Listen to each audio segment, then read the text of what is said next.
Hello everyone, welcome to my channel. मैं आपकी Hindi teacher Saroj मान।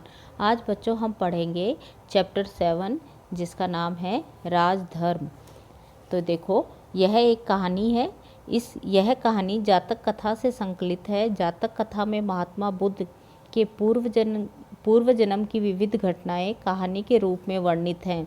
इनमें महात्मा बुद्ध को बोधिसत्व के नाम से संबोधित किया गया है और मानव जीवन के उत्थान के लिए धर्म, नीति और उत्तम आचार विचार संबंधी बातें बताई गई है। तो ये मैं कहानी पढ़ रही हूँ, तो आप इसको अच्छे से पढ़कर समझना। अति प्राचीन काल में वाराणसी में ब्रह्मदत्त नाम का एक राजा राज करता था, जो अपनी धर्मप्रियता और न्यायपरायण शासन के लिए प्रसिद्ध था। उसके शासनकाल में बोधिसत्व किसको संबोधित किया गया है?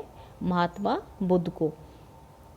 तो देखो, बोधिसत्व बुद्ध एक ब्राह्मण कुल में पैदा हुए थे। कुछ बड़े होने पर उन्होंने अनेक शिल्पों का ज्ञान प्राप्त किया था। फिर ऋषि प्रव्रजा धारण कर वे रमणीक हिमालय प्रदेश में चले गए और कंद मूल फल आदि का सेवन करते हुए तपस्या में लीन रहने लगे। ब्रह्मदत्त विवेकशील राजा थे। वह सत्यासत्य उचित अनुचित का सदा ध्यान रखते थे। वह ऐसे व्यक्ति को ढूंढता था जो उनके दोषों को बता सके। प्रशंसा करने वाले तो सभी थे, दोष बताने वाला कोई नहीं मिलता था। अंतःपुर, राज दरबार, नगर के बाहर सभी जगह लोग राजा के गुणों का बखान करते थे, परंतु उनका अवगुण बताने वाला कोई नहीं था। तो ये कौन ढूंढ रहा था? ब्रह्मदत्त नाम का जो राजा था, वो उनके अंदर जो कमियां थी, जो उनके अंदर की कमियां को बताने वाले ऐसे मनुष्य को वो ढूंढ रहे थे। राजा ने सोचा कि यदि जनपद में कोई व्यक्ति मिल जाए तो जो उनके दोष बता सके तो बहुत अच्छा हो।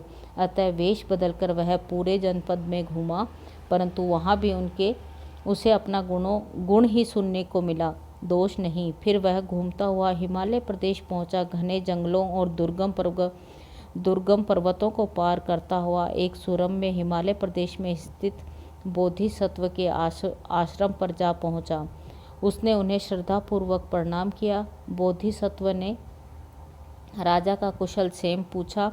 फिर आश्रम में राजा एक और चुपचाप बैठ गया। बोधिसत्व जंगल से पके गोदे लाकर खाते थे। गोदे यानी फल। वे गोदे शक्तिवर्धक और शक्कर के समान मीठे थे। उन्होंने राजा को संबोधित कर कहा, महापुण्य, ये गोदे खाकर पानी पियो। राजा ने गोदे खाए और पानी पिया।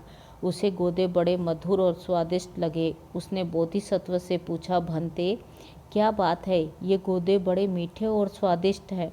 महापुण्य, राजा निश्चय ही धर्मानुसार और न्यायपूर्वक राज करता है, उसी से ये इतने मीठे हैं। तो उन्होंने महात्मा बुद्ध ने या बोधिसत्व ने उन्होंने क्या कहा कि यहाँ का जो राजा है वह धर्मानुसार और न्यायपूर्वक राज करता है, इसीलिए ये फल इतने मीठे हैं।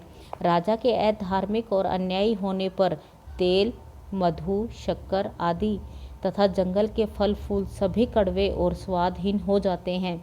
केवल यही नहीं, सारा राष्ट्र ओज रहित हो जाता है, दूषित हो जाता है। राजा के धार्मिक और न्यायप्रिय होने पर सभी वस्तुएं मधुर और शक्तिवर्धक होती हैं और सारा राष्ट्र शक्तिशाली तथा ओजस्वी बना रहता है। भंते, ऐसा होता होगा। यह कहकर राजा अपना परिचय दिए बिना ही बोधिसत्व को प्रणाम कर अपनी राजधानी लौट आया। तो देखो, महात्मा बुद्ध ने उनको बताया कि ये फल इसलिए मीठे हैं क्योंकि वहाँ का जो राजा था वो न्यायप्रिय और धर्म को मानने वाला था, धार्मिक था। इसी वजह से ऐसा जहाँ का राजा ऐसा होता है तो वहाँ की जनता भी, उनका जो राष्ट्र भी होता है वो क्या हो जाता है? शक्तिशाली और ओजस्वी बना रहता है। तो यह बात सुनकर जो ब्रह्मदत्त नाम का राजा अपनी कमी ढूंढने के लिए निकला था, तो वो वहाँ से चुपचाप ही बोधिसत्व को बिना बताए ही वहाँ से वापस आ जाता है। तो वो देखो, अपनी राजधानी लौट आया। उसने सोचा तपस्वी बोधिसत्व के कथन की परीक्षा करूँगा, अधर्म और अन्याय से राज करूँगा, देखूँगा कि बोधिसत्व की बात में कितनी सच्चाई है। राजा ने ऐसा ही किया। कुछ समय बीत जाने पर वह फिर बोधिसत्व के आश्रम में पहुंचा और उन्हें प्रणाम करके एक ओर बैठ गया। बोधिसत्व ने फिर पके गोदे दिए। राजा को वे गोदे बड़े कड़वे लगे। राजा ने गोदे थूक दिए और कहा, भंते, ये बड़े कड़वे हैं। महापुण्य राजा अवश्य अधार्मिक और अन्यायी होगा। राजा के अधार्मिक और अन्यायी होने पर जंगल के फल फूल तथा सभी वस्तुएं नीरस और कड़वी हो जाती हैं, स्वाद रहित हो जाती हैं। यही नहीं, सारा राष्ट्र ओज रहित हो जाता है। राजा के ओर जिज्ञासा करने पर बोधिसत्व ने कहा, गायों के नदी तैरते समय बैल यदि टेढ़ा जाता है तो नेता के टेढ़े जाने के कारण सभी गायें टेढ़ी जाएंगी और मार्ग से भटक जाती हैं। इसी प्रकार मनुष्य में भी जो श्रेष्ठ होता है वह नेता माना जाता है। यदि वह टेढ़े मार्ग से जाता है, अधर्म करता है, तो सारी प्रजा कुमार्ग पर चलेगी और अधर्म करने लगती है। राजा ही नेता होता है। राजा के धर्म विमुख होने पर सारा राज्य दुख को प्राप्त होता है। गायों के नदी पार करते समय यदि बैल सीधा हो जाता है तो नेता के सीधा जाने के कारण सभी गायें सीधी जाती हैं और नदी पार कर जाती हैं। इसी प्रकार मनुष्य में जो श्रेष्ठ माना जाता है वही नेता माना जाता है। यदि वह धर्म का अनुसरण करता है तो शेष प्रजा भी धर्म का मार्ग अपनाती है। राजा के धार्मिक होने पर सारा राष्ट्र सुख को प्राप्त करता है। तो बोधिसत्व ने राजा को समझाया।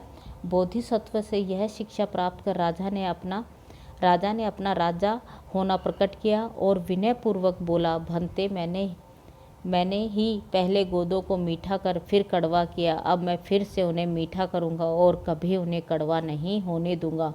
यही मेरा संकल्प और व्रत है। बोधिसत्व को प्रणाम कर वह राजधानी लौट आया और धर्म और न्याय पूर्वक राज्य करने लगा। उसका राज्य फिर धन धान्य से भर गया। तो आपको ये कहानी अच्छी लगी होगी। तो हमें कभी भी किसी के साथ भी अन्यायपूर्वक आचरण नहीं करना चाहिए। तो ये कुछ शब्दार्थ है, आपको ये अच्छे से रीड करने हैं। Thank you everyone.